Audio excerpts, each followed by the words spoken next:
Now let's see some new notation for representing linear equations with arrays. And in this context, we'll start to call arrays matrices. Let's look at the structure in linear systems of equations. The right-hand side of the linear system of equations has a great deal of structure. By writing it properly, all the x1s line up above one another, the x2s line up above one another, and so on. And the a's, clearly by labeling them, have nice structure as well. Clearly, lurking underneath this formula, there's a rectangular array and a vector. The rectangular array might look like this, and the vector like that, or possibly we should think of it as a row vector. As an array and a vector, how are they being combined in this expression? That question leads to the definition of matrix vector multiplication. If A is an n by m array and x is an m by 1 vector, then the matrix vector product, just written AX, is an n by 1 vector whose ith component is given by this formula. The ith component of AX is the summation from j equal 1 to m of aij xj. aij being the ijth entry of A, ith row, jth column. We'll study this formula in detail in the next several slides. Now let's just look at the dimensions. Notice that A is n by m, x is m by 1, and the product is n by 1. Here's an example of that, where n is greater than m.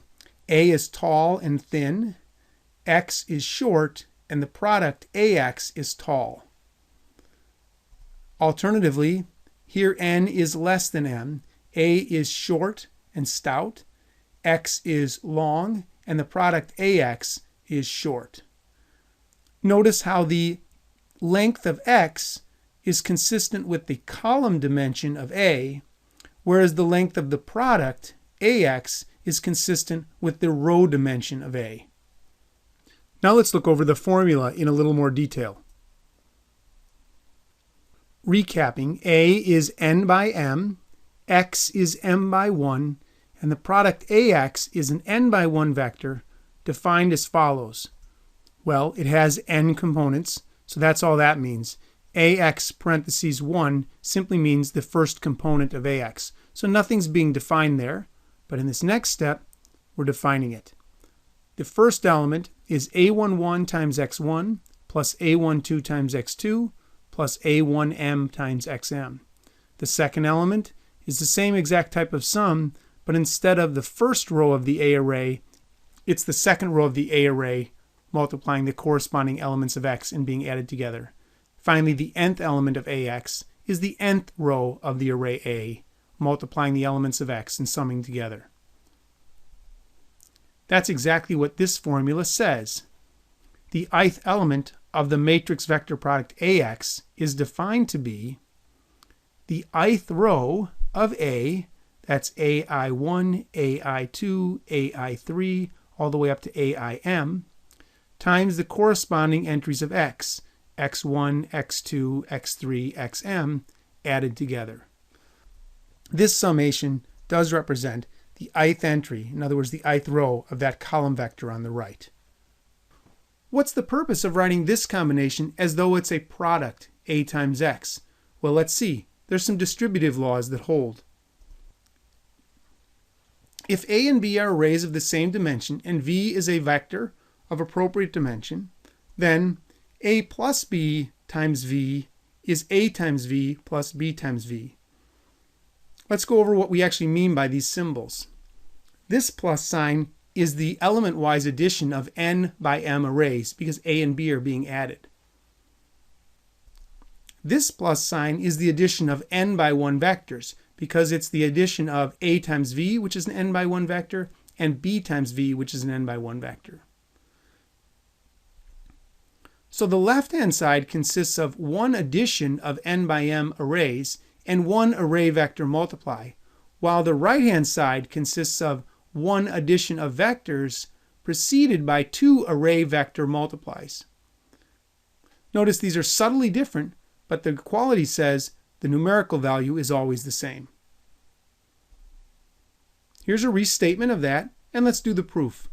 We'll do the proof by computing the ith entry of the left-hand side. In other words, the ith entry of the matrix vector product of A plus B on V.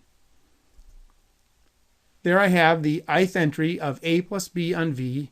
By definition, it is the summation from j equals 1 to m of the ijth entry of A plus B times Vj.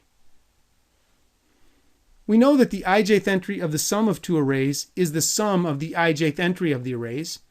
That's by definition of the sum of arrays. Everything shown here are just scalar numbers, so we know that distributive law holds here. So this is aij vj plus bij vj. The summation can be broken up into two separate summations.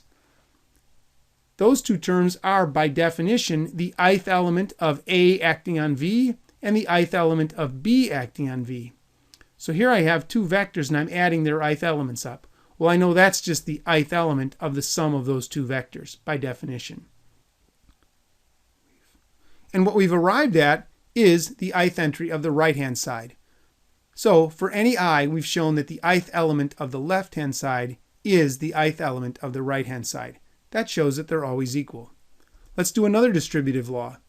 Here, A is an array, and V and W are two vectors. Then, the array vector multiplication distributes through addition in the vectors. Let's do the proof by computing the ith element of the left-hand side. The ith element of the left-hand side is simply the ith element of A acting on V plus W. By definition, that is aij times the jth element of V plus W. But the jth element of V plus W is nothing more than the jth element of V plus the jth element of W. Those are all scalars. Now apply the distributive property for scalars. That's aij vj plus aij wj. That's precisely the ith element of AV as well as the ith element of AW. I'm adding together the ith element of two vectors. That's also the ith element of the sum of the vectors. Again, we've arrived at the ith element of the right-hand side, showing that this identity always holds as well. Finally, we can do scalar multiplication. A acting on a scaled version of V is the same as scaling A and then acting on V, or is the same as having A act on V and then scale it. In the leftmost formula, the scalar scales a vector V. In the middle, the scalar alpha scales an array A. And on the right-hand side, the scalar alpha scales a vector AV.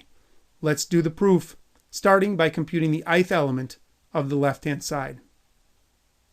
A alpha Vi is simply aij times the jth entry of alpha V. The jth entry of alpha V is nothing more than alpha times the jth entry of V. Let's first group alpha with A. That becomes alpha aij, which we know is the ijth entry of alpha A. Therefore, this is, by definition, the array alpha A times V, the ith entry. We could take this another direction and pull the alpha out of the summation. Now it appears that this is alpha multiplying the ith element of AV. I have the ith element of a vector multiplied by a scalar. That's really just the ith element of the vector scaled by the scalar. So in both cases, we've arrived at the ith elements of the two right-hand side expressions. Again, we've proven this identity. Let's summarize the distributive laws for matrix vector multiplication. For arrays and vectors of appropriate dimensions, the following identities are always true. The matrix vector product of the sum A plus B on V is the sum of A acting on V plus B acting on V. The matrix vector product of A acting on the sum of the two vectors V plus W is A acting on V plus A acting on W. And finally, the matrix vector product of A acting on a scaled version of V is the scaled version of A acting on V, or AV scaled by alpha. These identities are very useful as we manipulate linear equations.